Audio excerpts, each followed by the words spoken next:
this is one of those films where I'm not gonna watch it again, but it He's only a child, for Christ's sake. You can't talk to him that way. What is wrong with you?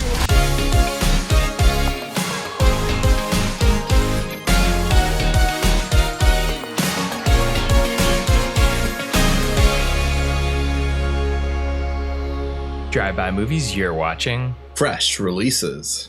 My name's Blaze. And my name is James. And this week we're talking about Shudder's original film that came out earlier this summer, Speak No Evil. Why are you doing this? No one's forcing you to stay, but I really hope you do, because today is gonna be a great day.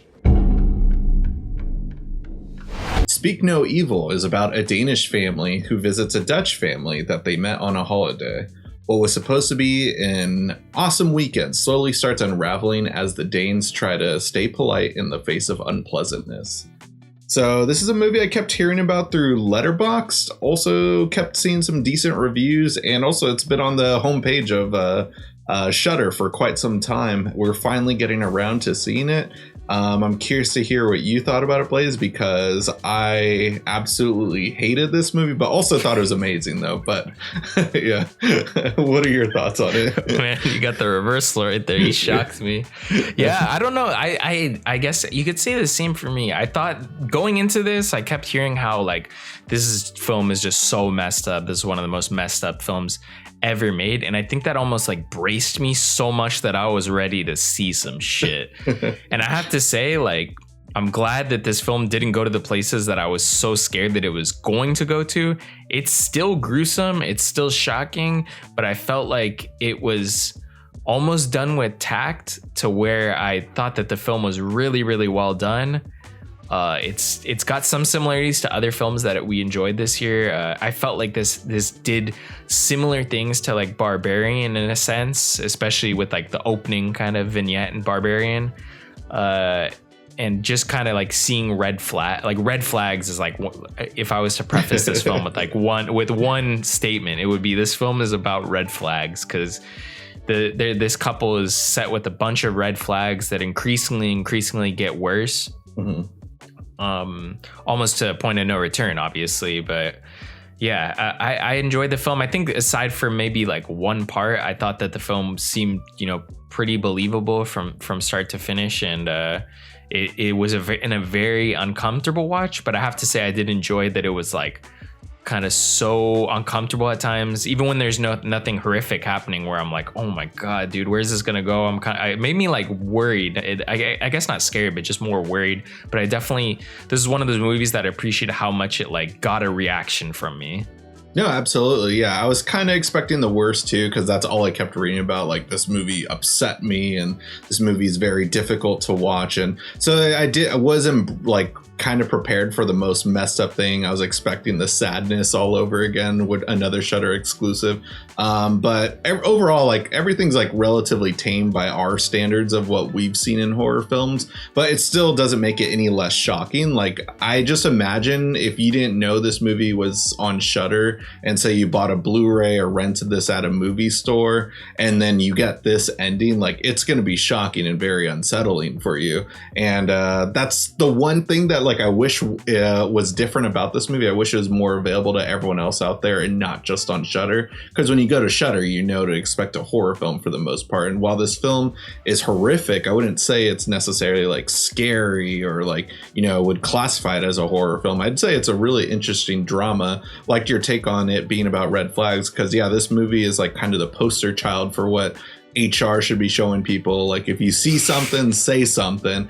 Like, we had that movie Compliance, where there was a lot of red flags in that movie and everything, and the way they're handling things was very incorrect. Versus this movie, I was trying so hard, like in Barbarian, to put myself in the situation of the people, and there was constant times like, why would you do that? But you got to remember, this is a movie. Like, these are people who don't like, where horror films don't really exist and stuff. Like, there's a horrific aspects of like nature and the real world and stuff, but like you don't automatically assume this family would be a psychopathic murderous group that kidnaps kids. Sorry, that's a huge spoiler right there, but putting yourself in the shoulders, like I understood why some of the actions were made by this family, and you constantly want to think, the better of people. Like I'm very not confrontational. I hate confrontation, and putting myself in the shoes of the main characters, I was just like, I see where they're coming from and stuff. So that aspect made it very relatable, despite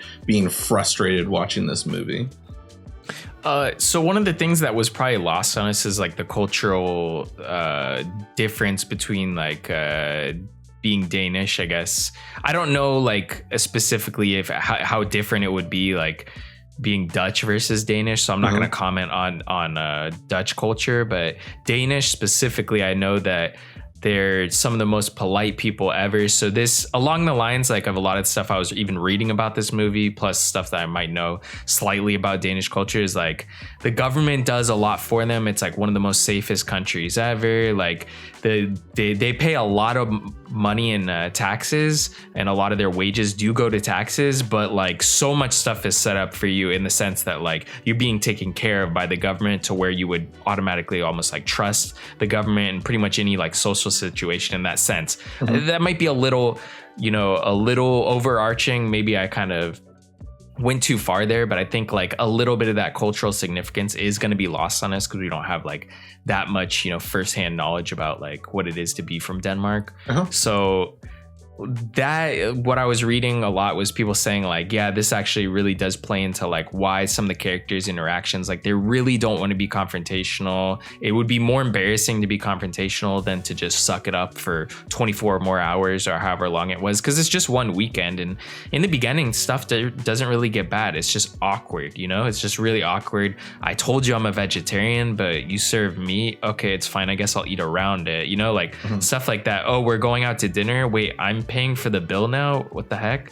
You're driving drunk. Like, what is going on? Like, just stuff escalates and escalates and escalates, and eventually gets to a point of no return where stuff gets really dark and very unsettling.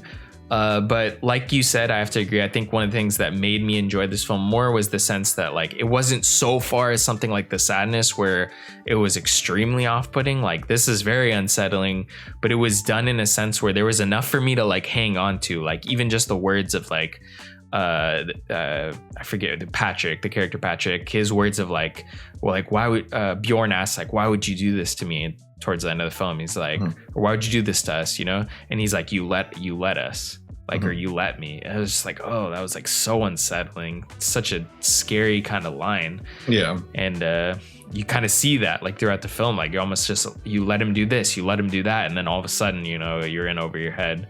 Yeah. But yeah, this film was extremely unsettling, very squeamish. I felt like at times, like how it was just like so awkward to put yourself in those shoes. But yeah, I this is one of those films where I'm not gonna watch it again, but it's not in the sense like I still thought it was really good. It's definitely kept me thinking about it since I watched the film, about like I liked a lot of the stuff that it did. One of the things I know the director talked about even in this film is like he didn't want to over explain stuff. He had a lot of actors that were trying out for roles in the movies and they wanted more backstory to the characters or wanted different stuff explained to them. And he was just saying like, this is just not exactly how we do it. If they made this film in Hollywood, like they're going to explain everything to you. And as we've seen that, it's like everything needs to be explained in like a Hollywood movie. Not saying that there aren't movies in Hollywood where nothing's explained. That still happens, but it's just, if this was made by just pick a random American filmmaker in a random studio, this film wouldn't have gotten greenlit. But just imagine if it was, we would have got the full backstory of why the Dutch couple is doing the things that they are, how they know the guy who's helping them. Like we don't get any of that backstory. We just get little pieces here and there that we could build the story from.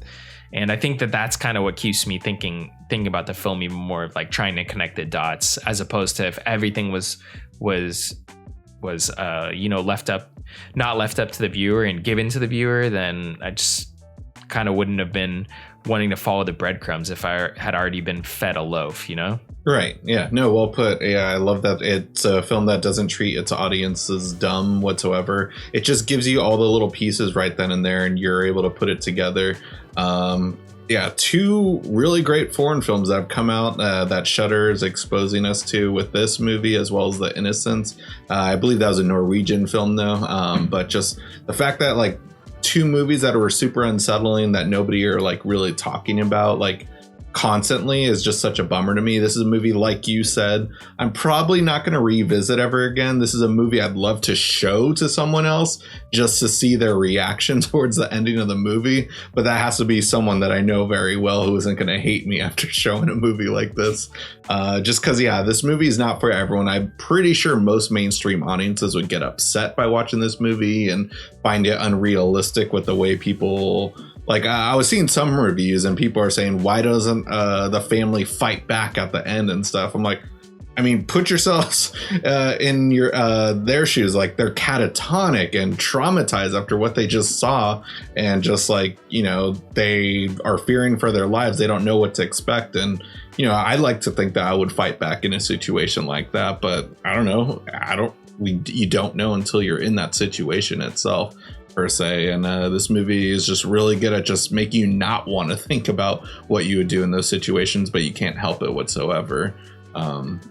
Yeah, fantastic movie. And from what I understood, it's not the director's first movie, it's their third, but it's their first in this genre, which is very interesting to hear about. So just really curious to see what will be up their sleeves coming up in the future as well. Definitely. Yeah, I definitely recommend this movie if you're into the horror genre. I think overall, like a lot of, I wouldn't say like the hype, but the conversation around this movie is that it's extremely unsettling. I think that you might build that up a little bit too much in your head, but I wasn't let down. At least I feel like I built it up in my head, but I wasn't let down in the sense that it was too unsettlingly graphic or anything. I felt like it was kind of quick and painless at the end. It was intense, but you know, at the end, it kind of reminded me of like the slaughter of an animal or something for meat.